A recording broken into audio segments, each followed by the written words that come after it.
Bonjour et bienvenue sur la chaîne IMAS. C'est un grand plaisir pour nous de vous compter parmi nos chers et aimables abonnés. Nous vous remercions pour vos multiples actions sur notre chaîne. Et pour ceux qui viennent de découvrir notre chaîne, nous vous prions de vous abonner pour ne pas manquer les vidéos qui viennent. Dans cette vidéo, nous allons vous montrer seulement la route principale qui mène du sud jusqu'au nord du Togo. Dans cette vidéo, l'objectif c'était de quitter Lomé pour une ville vers le beau milieu du Togo, mais on a dépassé le milieu parce que je pense que le milieu c'est Blita. On a dépassé un peu le milieu du Togo. Le nom m'a échappé un peu, mais je vais me rappeler du nom, puis je vais vous le dire dans la vidéo. Moi, je ne suis pas l'habitué de cette route. Je ne fréquente pas cette route. Donc, c'est ma première fois, même d'aller au nord, aussi loin comme ça. Donc, et c'est un grand plaisir d'explorer cette voie et le paysage même. Donc nous allons ensemble suivre la continuité pour voir cette magnifique route que l'État nous a construit et le paysage, les beaux villages au bord de cette magnifique route en fait. Moi, le constat que j'ai fait, c'est que le Togo est bien grand. Malgré que les gens disent que le Togo est petit, le Togo est grand. Et c'est par rapport aux autres pays plus grandioses que on peut dire que le Togo est peut-être petit, mais en fond, le Togo n'est pas petit que ça, quoi. C'est ce que moi j'ai trouvé. Parce que si on veut exploiter toutes les terres de notre cher pays, le Togo, tous les terrains de notre cher pays, le Togo, tout le sol de notre pays, on peut vraiment faire une grande chose. C'est tout simplement magnifique. Je vais aussi vous demander, vous qui êtes des pratiquants de cette route, vous qui êtes habitués de cette route, de nous situer quand même, de nous situer dans les commentaires. Vous pouvez même nous situer par rapport au village et tout quoi. Moi, la seule chose qui me fait peur un peu par rapport à cette route, c'est par rapport à la nuit. Parce que le jour, tu peux conduire sans inquiétude quoi. Sans inquiétude.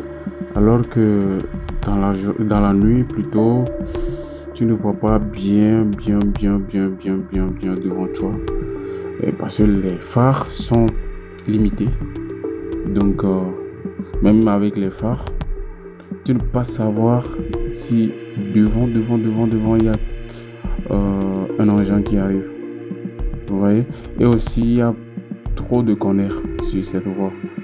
Donc ce qui fait que pour doubler un engin devant toi, surtout les longs véhicules qui sont fréquents sur cette route, pour les doubler, il faut faire très attention pour éviter les dégâts quoi, les accidents et tout. Sinon, bon, à part ça, ce côté un peu risqué, je peux dire, la route est magnifique. La route est magnifique. L'objectif même de mon voyage, c'était pour les funérailles de beau-papa de ma tante en fait. Voilà, c'est ça.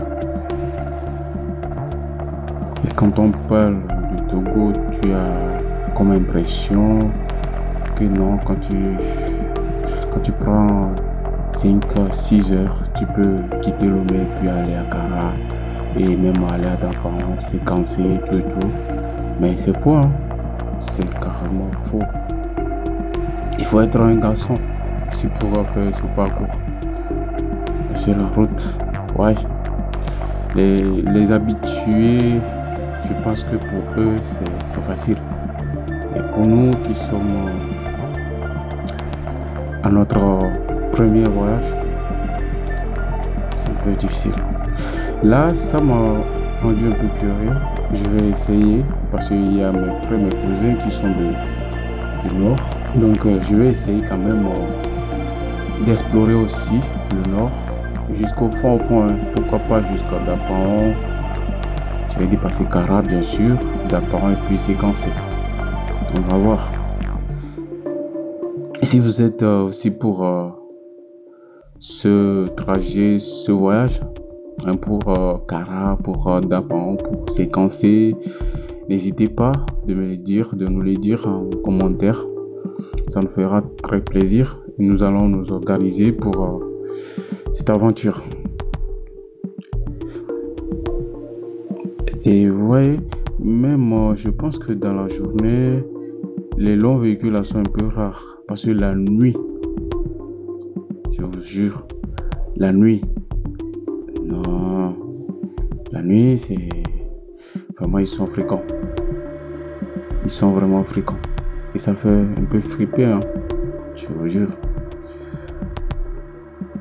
Et j'ai fait un constat aussi tout au long de cette voie, c'est que mais ça m'a un peu versé, mais peut-être les autochtones aussi ont leur raison de le faire. C'est une feuille de brousse énorme tout au long de cette voie que j'ai remarqué durant mon voyage. Alors que nous savons tous que c'est pas une bonne pratique. Le feu de brousse ne nous arrange en rien. Peut-être c'est pour collecter quelques animaux sauvages.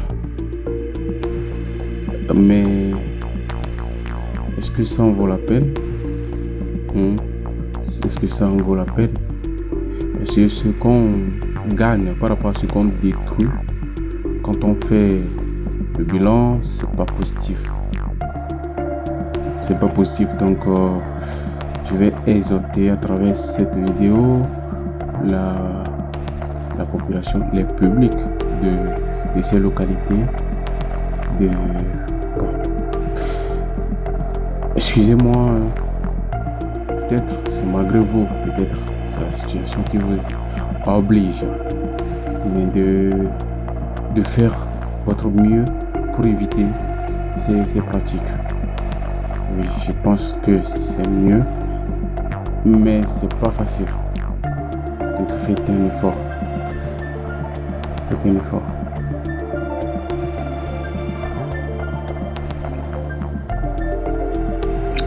Je ne connais pas ce village. Vous pouvez me le situer sur la voie. C'est quel village?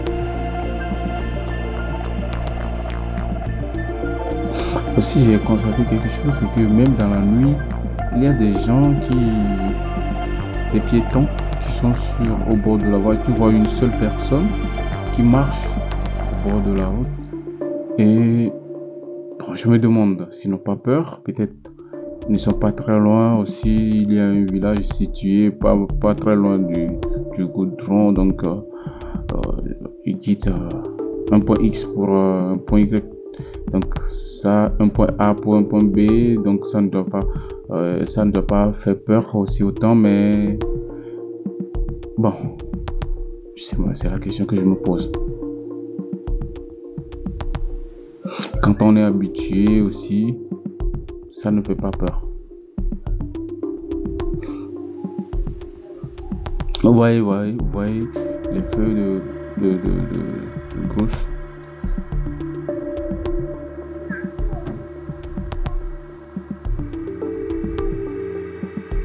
C'est radicalement mal, hein, parce que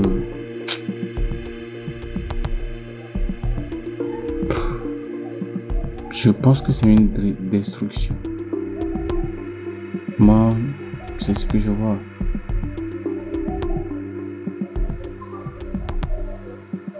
Après, tous ces arbres-là, tous ces gros arbres sont, je ne dirais pas calcinés, mais brûlés, qui ne peuvent plus vivre, hein. Il n'y a que quelques-uns qui ont eu la chance de survivre au feu, qui peuvent, malgré eux, vivre. Mais la plupart d'entre eux sont partis en fumée.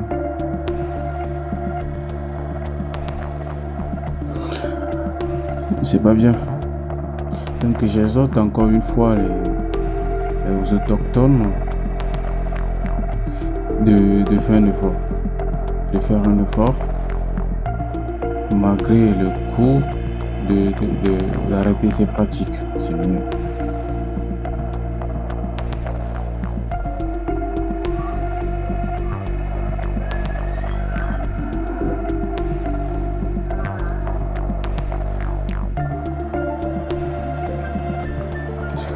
Waouh.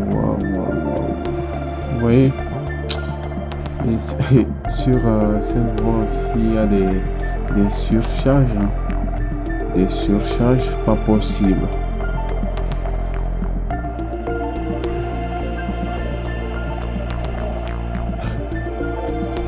Bon. Ouais, je suis en train de voir le dégât du feu dans les brousses que je ne supporte pas simplement.